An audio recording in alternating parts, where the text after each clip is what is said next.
Hello students, today is fifth lecture of Unit 1 Periodic Properties. Previously we have already discussed about the old and new form of the periodic table, periodic laws, S, P, D and F blocks. So today we will discuss about the classification of elements into four general types, some benefits and limitations of the long form of periodic table. So we'll start with the classification of elements into four general types.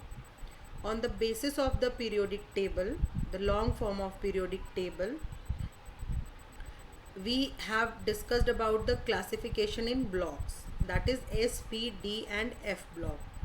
So apart from that classification, all the elements can also be classified into four general types. We'll discuss these types one by one. The first one is noble gases. As we all know that noble gases are those elements which are very inert in nature. So the noble gases are found at the end of each period in group 18. So all the elements which are present in group 18 are known as noble gases. These noble gases are highly stable and chemically inert under ordinary condition. That means some noble gases form compounds like xenon, but not in ordinary condition. If some specific conditions, reaction conditions are provided to the noble gases, they may form some compounds, but which is not very common. Clear? So noble gases are chemically inert. Why these are inert? Because their octets are full. So they are not able to form either ionic bond or covalent bond. To form bonds, some extra energy should be provided to the noble gases. The second class is representative elements. All the elements which are present in S and P block except noble gases are called representative elements. They represent two groups, one alkali metals and another alkaline earth metal on extreme left, and five groups on the right side from group 13 to 17 in the periodic table. Then third type is transition elements. The elements of D block are called transition elements because these elements show transition in properties from S block to P block, and these transition elements include elements of group 3 to 12 laying between the representative elements.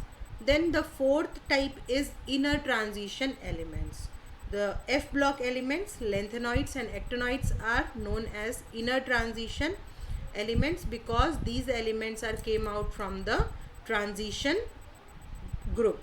So these inner transition elements are lanthanoids and actinoids, and this is having two series, and these two series are just below the main frame of the periodic table.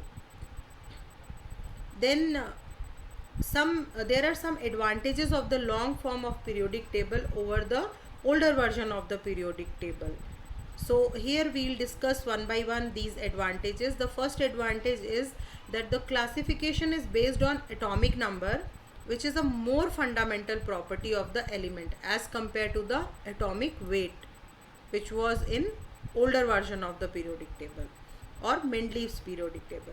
Then second advantage is that the placing of isotope at one place is fully justified in the long form of periodic table because it was based on the atomic number, not on the atomic weight.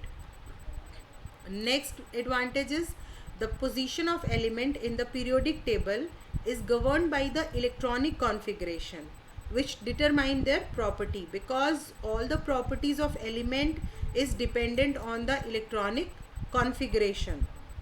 So here the classification of different element is based on the configuration, like if last electron enters into the p orbital, then it comes in p block. If last electron enters into the d orbital, then it comes in the d block. So it is totally dependent on the electronic configuration, and the property is also dependent on configuration. So this periodic table gives a very basic idea about the reactivity of the different elements on the basis of their configuration and place. So the next one is the systematic grouping of element into 4 blocks, that is S, P, D and F has made the study of element more simple, because initially it was classified only in the columns and rows, that is in the form of groups and periods. But apart from that classification, these are also classified as the blocks. That means the S block element are having some similar properties. Apart from the group periodicity in group and period, if elements are present in S block, so all the S block elements are having some common properties. Similarly, the P block elements are also having some common properties, D block elements having some common properties, and so on. Next is the lanthanoid and actinoid, which have properties different from other groups, are placed separately, because if lanthanoids and actinoids are placed in between the transition elements, then it may disturb the whole periodic table, and property will not be periodic in nature. So for these two series, a separate place was provided just below the main frame of the periodic table. Now the predictions of period, group and block of an element in new form of or long form of periodic table. The period, group or block of an element can be predicted from electronic configuration of the element. That means if you don't know that, if I am giving an element to you and asking that in which group it belongs or in which block it belongs, so by just knowing the electronic configuration, you can easily predict that a particular element belongs to which block or which group or which period. Then next one is period of element corresponds to the principal quantum number of the valence shell. That means period belongs to the principal quantum number. Principal quantum number means the value of n. Like if an element is in first period, that means the value of n is equals to 1. It belongs to second period, that means n value is 2, and so on. So if we know the period, we can easily predict the principal quantum number, or if we are knowing the principal quantum number, we can easily predict the period of the element. Then block of the element corresponds to the subshell which receive the last electron. Block, that means S block, P block, D block, F block, etc. And subshell means orbital. So if like n is your main number, which is for period, that is principal quantum number. Then subshell is the second number, second thing which shows about the block. Like if principal quantum number is 3, then there may be 3s, 3p, 3d. So if last electron enters into the S, then it belongs to the S block.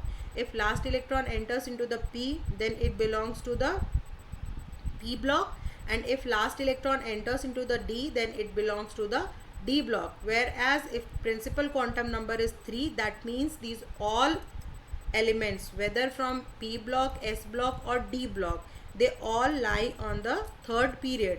Clear?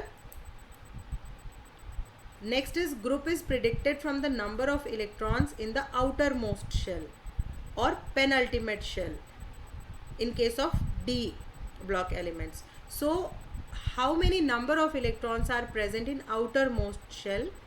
On the basis of this, you can predict the number of group. Like if one electron is present in last orbital, then the group is 1. If there are 4 electrons, then the group is 4, and so on. Then for s block element, group number is equal to the number of valence electrons. Valency also shows the group number. For p block element, group number is equal to 10 plus number of valence electron. 10 plus number of valence electron, that means if valency is 2, then the group number will be 12, like in case of oxygen. If the valency is 3, then the group number will be 13. If the valency is 1, then the group number will be 11. So for this is only for the p block. I am saying the numbers, that doesn't mean that it is always for each and every example. It is only for the p block elements. For d block element, group number is equal to number of electrons in n minus 1 and ns subshell. That means the number of n minus 1, which is the penultimate, or ns subshell, the number n. Clear? So on the basis of n value, we can easily predict the group number in s block, in p block and in d block. Only the ways are different. Now, defects of the long form of the periodic table. The position of hydrogen is not settled in this long form of periodic table also. In previous Mendeleev's periodic table, it was there was also a question mark on the position of hydrogen. Now again, it is not settled in long form also, because hydrogen resembles with alkali metals and as well as halogens also. However, it has been placed with alkali metal because the last electron enters into the s orbital. Next, lanthanoids and actinoids have not been accommodated in the main body of the periodic table, because these two are just placed out from the main periodic table. So there was no place for the lanthanoid and actinoid in the main body of the periodic table, and these two groups are always studied separately. So this is all for today. I hope